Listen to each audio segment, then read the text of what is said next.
এই মুহূর্তে যে ব্রেকিং নিউজের দিকে নজর রাখবো, শুভেন্দু অধিকারীকে ফোন রাজ্যপালের 4টের সময় সাক্ষাৎ করার কথা থাকলেও কেন এখনো রাজভবনে আসেননি শুভেন্দু? জানতে শুভেন্দুকে ফোন রাজ্যপালের আমরা কথা বলবো আমাদের সিনিয়র এডিটর ময়ূক রঞ্জন ঘোষের সঙ্গে। ময়ূক, রাজ্যপাল ফোন করেছেন শুভেন্দুকে, আর অন্যদিকে আমরা দেখছি অতি সক্রিয় হয়ে পুলিশ আটকে দিয়েছেন বিরোধী দলনেতাকে। ময়ূক,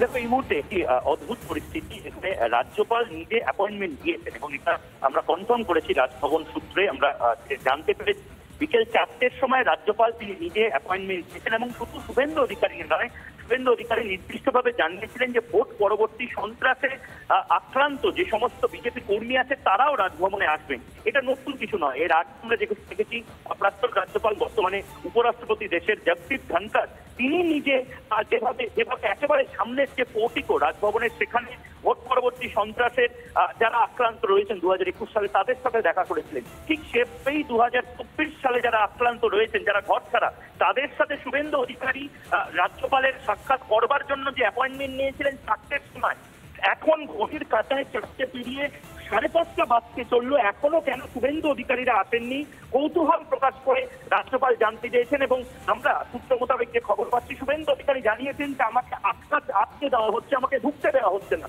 এই এক অদ্ভুত পরিস্থিতি যেখানে রাজ্যপালের নিরাপত্তার জন্য যে কলকাতা পুলিশ আউটার সার্কেলে থাকে, সেই কলকাতা পুলিশ যার সাথে দেখা করতে যাবে যে অতিথি, তাকে আটকে দিচ্ছে বলে এমন একটা বড় অভিযোগ করছে বিরোধী দলনেতা। এই অভিযোগটার কতটা কোন দিকে এগোয় সেটা আমরা দেখবো, কিন্তু রাজভবন সূত্রে কনফার্ম যে শুভেন্দু অধিকারী অনধিকার চর্চা বা আলাদা করে এখানে আনওয়ান্টেড ভাবে ঢোকার চেষ্টা করছেন না, এখানে উইদাউট পারমিশন, উইদাউট অ্যাপয়েন্টমেন্ট ঢোকার চেষ্টা করছেন না। এখানে শুভেন্দু অধিকারীর অ্যাপয়েন্টমেন্ট ছিল, রাজভবন সূত্রে কনফার্ম করা হয়েছে, কিন্তু তারপরেও কলকাতা পুলিশ কেন আটকাচ্ছে? কলকাতা পুলিশের যারা পদস্থ আধিকারিক তাদের থেকেও আমরা তাদের ভার্সনটা নেওয়ার চেষ্টা করবো।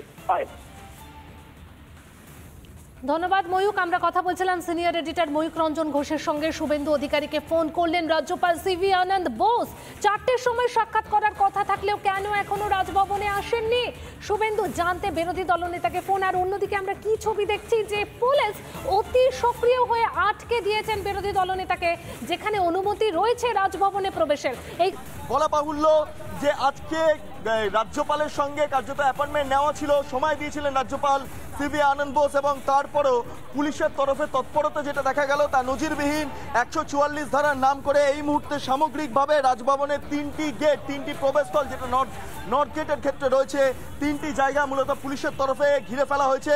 শুভেন্দু অধিকারীর যে ছবি এই মুহূর্তে রবি শর্মা আমার ভিডিও জার্নালিস্ট তুলে ধরছেন, তিনি এই পরিস্থিতিতে আমরা বাড়িঘর ছাড়া, এবং আমরা বর্তমানে এখন আমাদের রাজ্য পার্টি অফিসে আমরা আপাতত আছি, কিন্তু আমরা কিভাবে বাড়ি ফিরবো বা কী করবো জানি না। আমাদের পরিবার এবং আমাদের আত্মীয় স্বজন সবাই খুব চিন্তিত।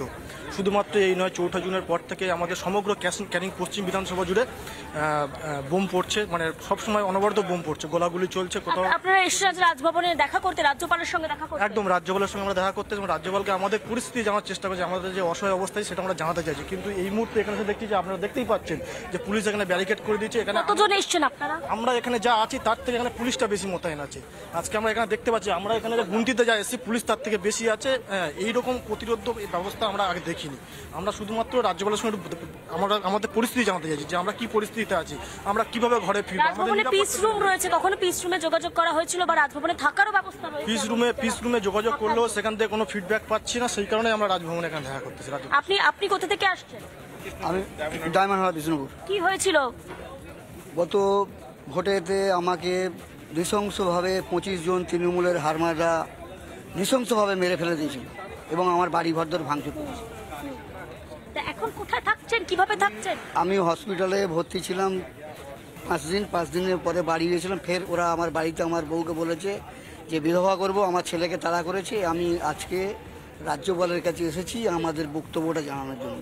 এই এতজন দাঁড়িয়ে আছে, তুমি দেখতে পাচ্ছ এই মুহূর্তে প্রচুর মানুষ, আমার পিছনের সাইডে তুমি দেখতে পাচ্ছ ওই দিকটায় বহু মানুষজন দাঁড়িয়ে রয়েছেন, বেশিরভাগই কিন্তু ঘর ছাড়া, যারা বলছেন যে তারা আক্রান্ত হয়েছেন তাদের সঙ্গে কথা বলবো।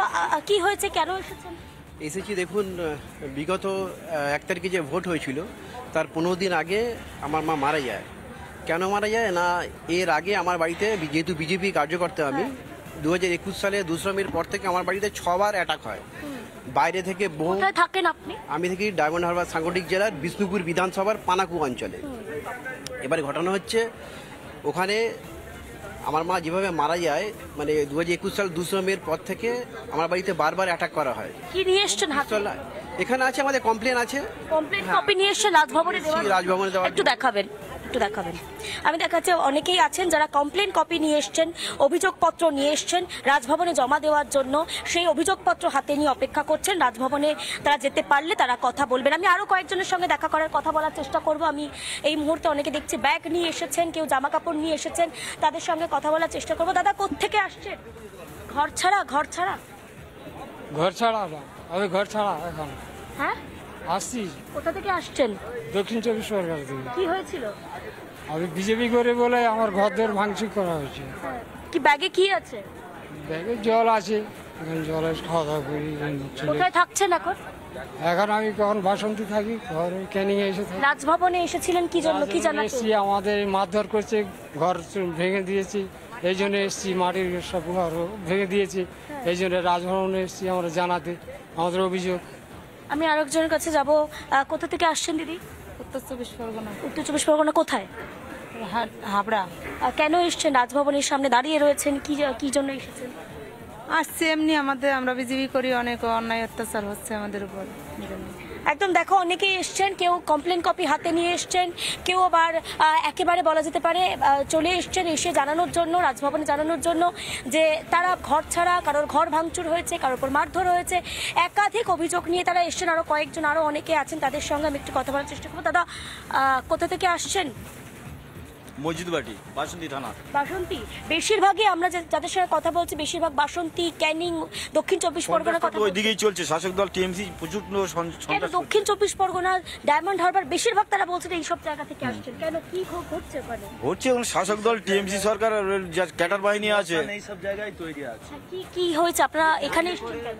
আমরা এসেছি ভোট পরবর্তী হিংসা, আমাদের ঘর ছাড়া ব্যবসা বাণিজ্য করতে দিচ্ছে না। আর এই সব দক্ষিণ 24 পরগনা এই সব জায়গায় টিএমসির হচ্ছে সন্ত্রাস বাহিনী বা টিএমসির মস্তান, এই সব দিকে থেকেই মানে মদত তৈরি। যেরকম আমাদের ক্যানিংয়ে আছে, শওকত মোল্লা আছে, বাসন্তী মন্টু গাজী আছে, মন্টু গাজীর ছেলে এখানে দাঁড়িয়ে আছেন, রাজভবনে যাবেন বলে, দেখা করবেন বলে? যাওয়ার জন্য তো আমরা এত দূর থেকে এসেছি। ব্যারিকেড করা, কিভাবে যাবেন? কিভাবে যাব? আমাদের যারা প্রতিনিধি আছে একসঙ্গে আমাদের সঙ্গে নিয়ে যাবে। কথা বলছেন। একদম দেখো, অনেকেই এসছেন যারা কিন্তু কমপ্লেন কপি হাতে নিয়ে এসছেন। এবং সবচেয়ে অবাক করা বিষয়, এখানে দক্ষিণ 24 পরগনা অর্থাৎ বাসন্তী, ক্যানিং, সুন্দরবন অঞ্চল থেকে সবচেয়ে বেশি আহতরা এসছেন, বা যারা ভিকটিম বলছেন তারা কিন্তু সবচেয়ে বেশি এসছেন।